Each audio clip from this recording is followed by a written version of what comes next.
From war to watchmaking. Every student at this school in Odessa has returned from serving our country in some fashion.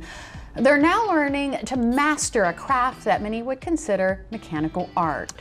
Veterans Watchmaker Initiative began 5 years ago this month. And it's the brainchild of Sam Cannon. Sam says horologists are in high demand, and he's confident that upon graduation, these guys are going to be able to work anywhere in the country.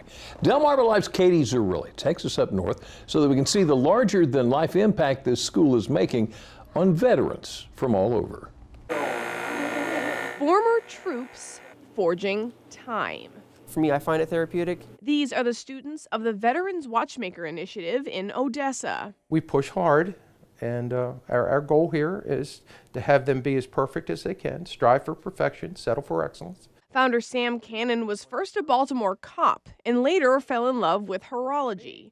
So instead of handcuffs, he was wrapping wrists with pieces both practical and pleasing. Watches are artistry in motion.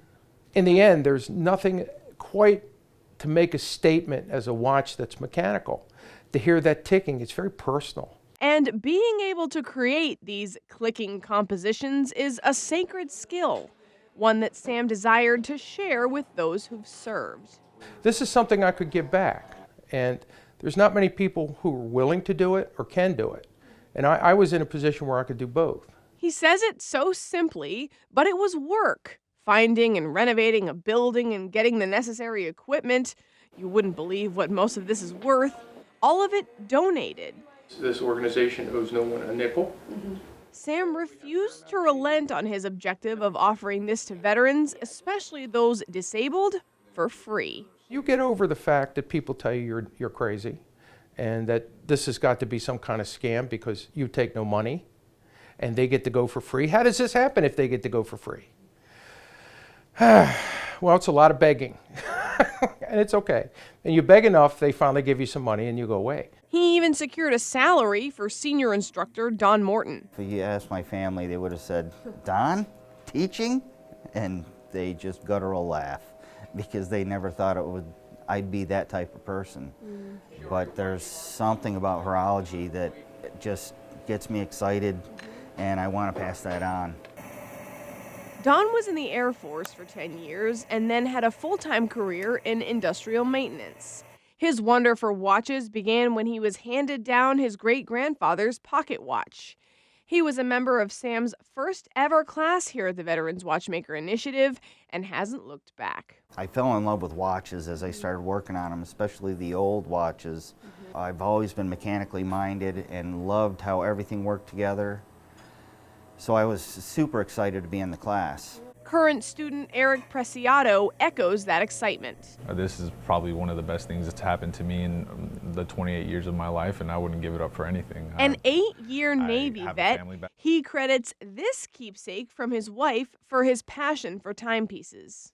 It's a wooden watch that I got before I deployed in 2016, and it's my favorite watch actually. All these fancy watches, and this is the one that I kind of go to, and it says "Only time can tell how much I love you" on the back. And it was everything that I needed to kind of motivate me. I looked at that watch and I was sitting in the dark in my room and I was like, I want to know how that watch was made. He followed that fervor and found Sam's school. He came from Colorado and can't get enough. It's definitely infectious. His love for watches, Don's love for watches, it kind of rubs off on you and you're like, dang, I don't know what you're talking about, but this is the coolest thing I've ever seen in my life.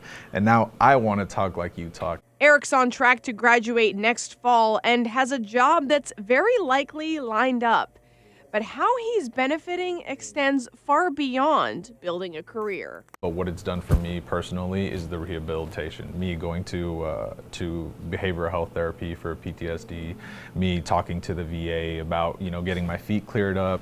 I had a heart attack in November. So it's, all these things are coming into play and I'm really having to kind of slow myself down, and what better job / program to slow myself down than watchmaking. When you're working on this specific piece, that's all that exists.